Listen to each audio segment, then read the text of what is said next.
It all began with an unexpected tweet from Elon Musk, a cryptic message that hinted at internal knowledge regarding Donald Trump's post-presidency activities. Are you still talking about Jeffrey Epstein? This guy's been talked about for years. You're asking, we have Texas, we have this, we have all of the things. And are people still talking about this guy, this creep? That is unbelievable.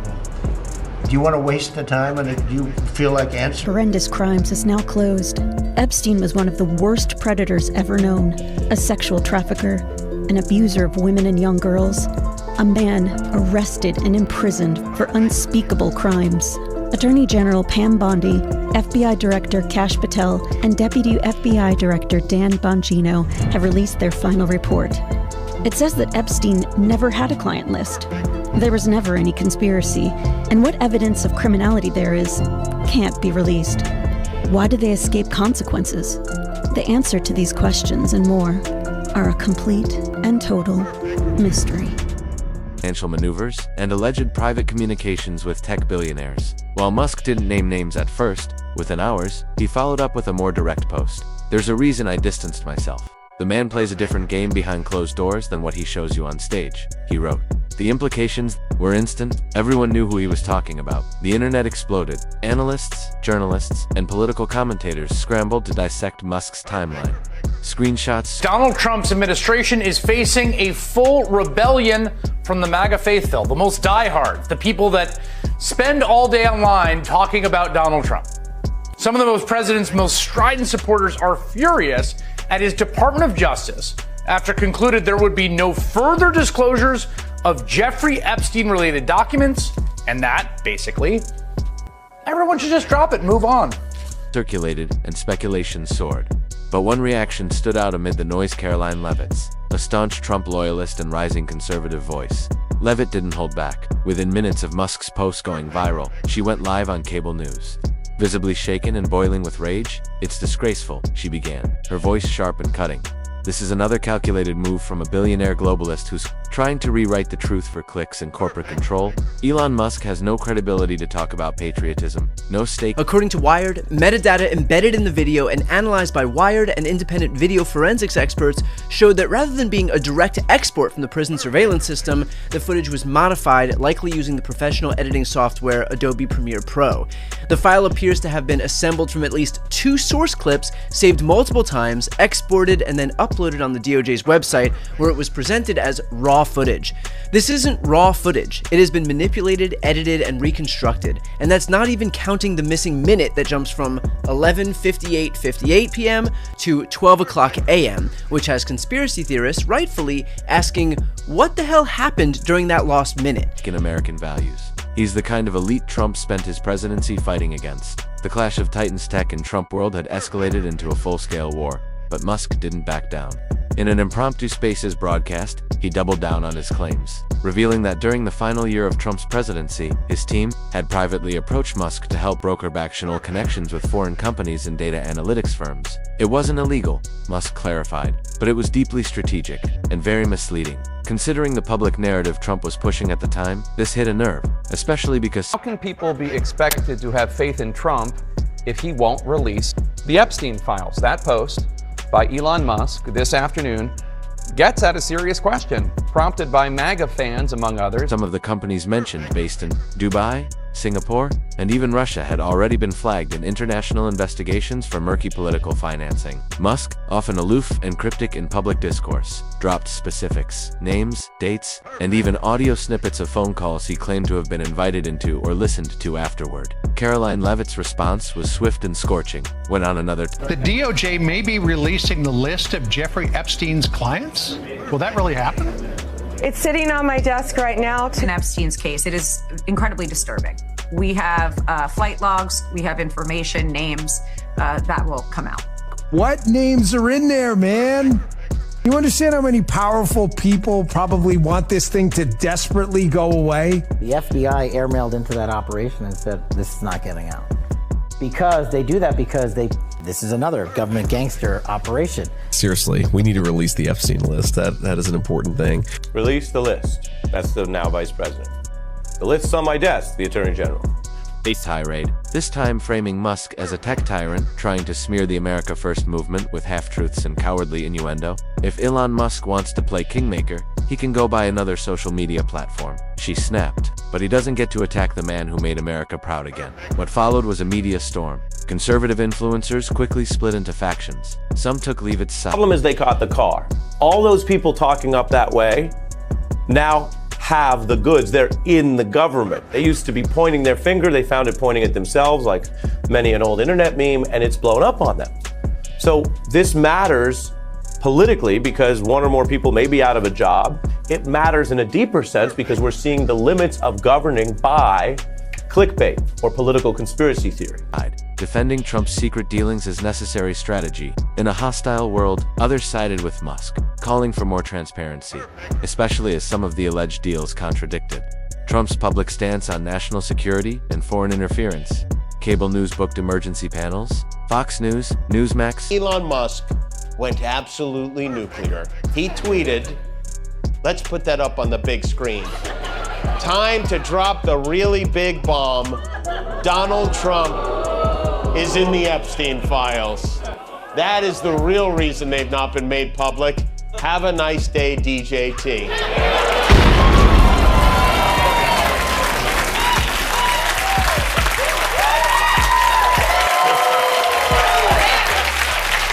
Whoa.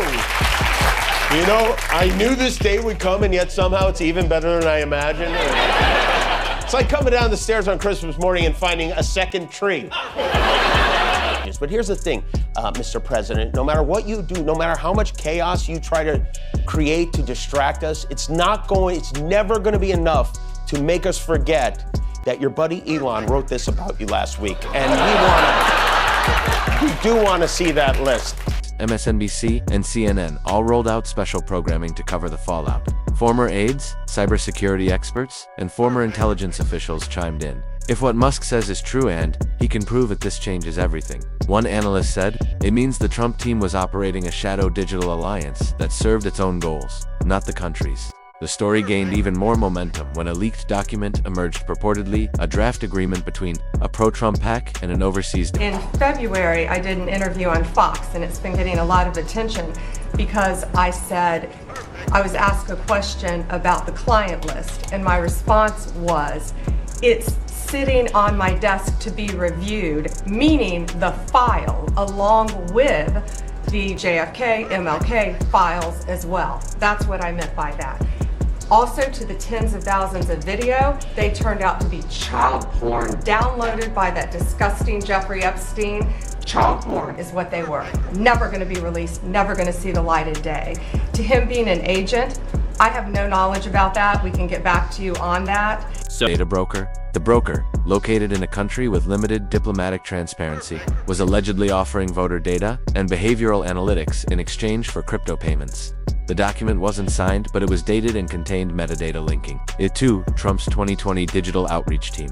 Karoline Leavitt took 2x again, denouncing the document as manufactured garbage, accusing deep state media allies of conspiring with Elon Musk. Her followers trended the hashtag #ELON, the traitor. While Musk loyalists pushed back with hashtag Karoline knew. Political PACs were now caught in the crossfire. One group funding Leavitt's upcoming political ongoing clash over a fight that could cost someone their job. Trump's Attorney General Pam Bondi clashing with the FBI #2 official Dan Bongino. As everybody who follows these kind of stories knows, technically the AG oversees the FBI, but if you remember Comey or other strong-willed FBI officials, when you're at that #1, #2 level, they sometimes fight with the DOJ. Sources say Bongino is so upset about all this, he's saying maybe he'll just leave, which would be a very quick tenure, by the way, and he would be leaving in a sort of protest or criticism of Bondi's handling of the Epstein files. Run quietly paused donations, citing the controversy. A source close to that PAC told Axios, "We can't afford to back someone in a digital civil war.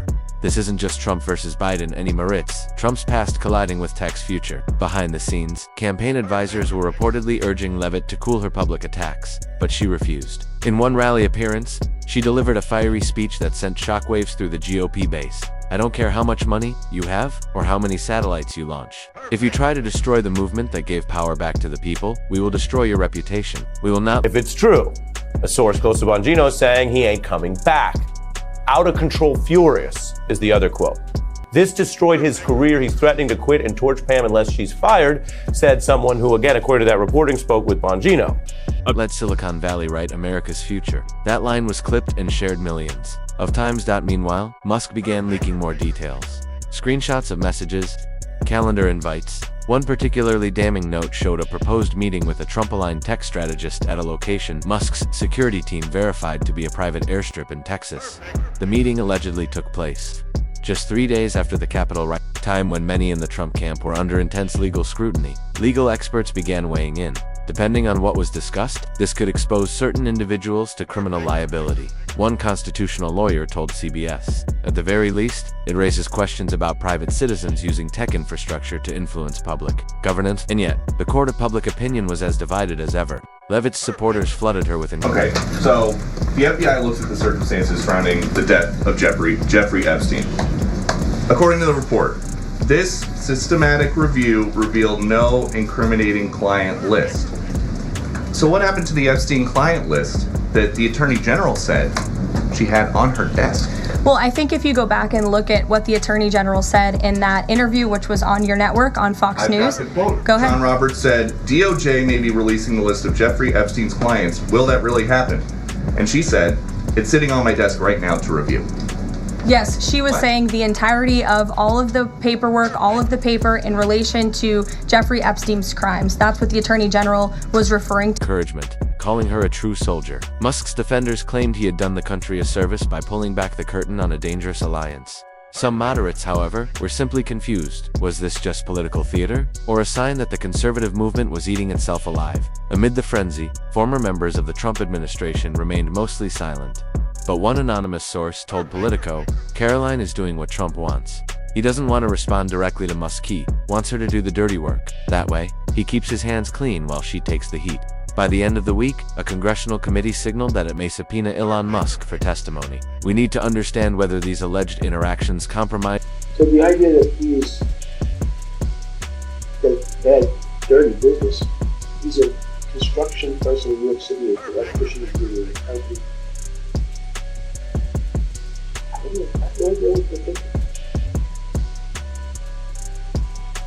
He's not a horrible human being. In Jeffrey's book, he does nasty things to his best friends' wives. Anyone who first tries to gain your trust and then uses it to do bad things. He is able to convince people, so he tells everybody what they want to hear. So how do you know this? That was supposed to show you. He has a sense of humor. He can be funny. National security, a Democratic lawmaker said. Billionaires aren't above the law, no matter how many Teslas they sell. That evening, Karoline Leavitt posted a final message to her followers. I will never bow to elites trying to rewrite history. I stand with Trump, I stand with truth, and I'm ready for whatever war comes next. The battle lines were drawn not between Democrats and Republicans, but within the GOP itself. On one side, a rising generation of loyalists like Karoline Leavitt. On the other, powerful outsiders like Elon Musk, whose tech influence gave him the ability to shape narratives far beyond the grasp of most political operatives. And in the center of it all, a country watching in disbelief as two unlikely figures, one a tech mogul, the other a fiery political surrogate, tore open the last. You said Jeffrey Epstein committed suicide.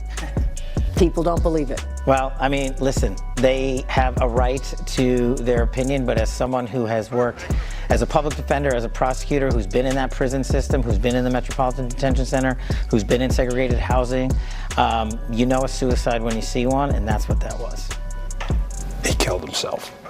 You want me to? I've seen the whole file. As the story developed into its second week, the stakes escalated. More tech journalists began probing Elon Musk's claims. Independent digital sleuths uncovered metadata from archived websites and public blockchain entries hinting at anonymous crypto wallets allegedly linked to entities close to Trump's 2020 re-election campaign. I want to play the MAGA meltdown over this. Don't tell us all this stuff's coming out and the investigation's massive and Trump wants it released and then say, oh, there's nothing there. This stinks.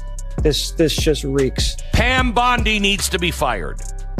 Who is rolling this out? The little rascals? So I'm gonna go throw up, actually. That is so crazy. This is honestly one of the craziest things I've ever seen in my entire life. This seems like unforgivable behavior. For them to do something like this tears my guts out.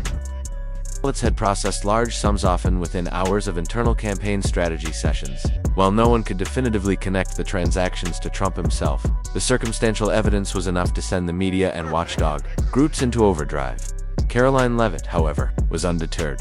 In a fiery podcast appearance with Steve Bannon, she laid down her most extreme accusations yet. Elon Musk is part of a globalist coup to hide. In his first administration, right? He'll make one promise and then go the complete opposite direction. He continues to spew conspiracy theories, or people in his cabinet do, but yet that's actually not enough for people to pump the brakes. Some of these MAGA loyalists who, quite frankly, are these conspiracy theorists that they would campaign with, right, in 2024. They brought them into the administration, and now they are infighting, and it's leaking out publicly. Is that continuing to erode the trust that the MAGA base has with the Trump administration? And I think it will. Hijack the American populist movement. He doesn't want freedom. He wants control of speech, of politics, of your data, your cars, your votes, and he knows Trump is the only one who ever stood in his way. She leaned in, unfiltered and raw. "We are not in a disagreement with Elon, we are in a war with him." That quote went viral again. Major tech platforms debated whether to amplify or restrict it. Some pro-Musk news outlets accused her of inciting targeted harassment, while conservative channels Caroline, the DOJ and FBI have now concluded there was no Jeffrey Epstein client list. What do you tell MAGA supporters who say they want anyone involved in Jeffrey Epstein's alleged crimes to be held accountable? This administration wants anyone who has ever committed a crime to be held accountable, and I would argue this administration has done more to lock up bad guys than certainly the previous administration. And the Trump administration is committed to truth and to transparency. That's why the Attorney General and the FBI Director pledged at the President's direction to do an exhaustive review of all of the files related to Jeffrey Epstein's crimes and his death. And they put out a memo in conclusion of that review. Celebrated her as a warrior for truth. By now, the Musk leaks were being organized into a full-scale online archive, a searchable database of documents, emails, private messages, and business contracts. The site, hosted anonymously but widely believed to be supported by Musk's camp, labeled its mission as Transparency for the Republic. And near the top of the front page, a tab titled Trump Tech 2020. Inside that section were shocking claims. One file appeared to show a proposal to integrate voter. When it comes to the FBI and the Department of Justice, they are more than committed to ensuring that bad people are put behind bars. They have an operation going on right now called Summer Heat, which has our murder rate trending in the lowest direction in United States history. Their emphasis on violent crime and locking up violent criminals has led to the arrest of 14,000 violent criminals. That's a 62% increase from the same time period last year. So this Attorney General and the FBI Director are committed to putting bad people behind bars where they belong. They promised an exhaustive review. Profiling data from a known firm into a US-based mobile app used to register voters and push campaign messages. Another file referenced a direct-to-Musk pitch, in which Trump's team allegedly sought real-time access to aggregated location data during campaign stops. This isn't just politics. At a former federal cybersecurity advisor in a PBS interview, if true, this raises concerns about unauthorized surveillance, data rights violations, and potentially According to Axios today, Bongino and Bondi had a heated clash at the White House over their handling of the Epstein case. Bongino was reportedly so angry he took off the day from work today, with some reporting suggesting that he's considering resigning over the Epstein fallout. Sources say that he was increasingly displeased with Bondi's handling of the Epstein case because she had publicly overpromised and underdelivered. So here's the bottom line. The administration promised transparency and delivered deception. They promised the truth and delivered edited videos. They promised to drain the swamp, and instead, they have become part of it. Whether you think Epstein was murdered or killed himself, whether you tampering, at least from a behavioral manipulation standpoint. And yet, Karoline Leavitt was having none of it.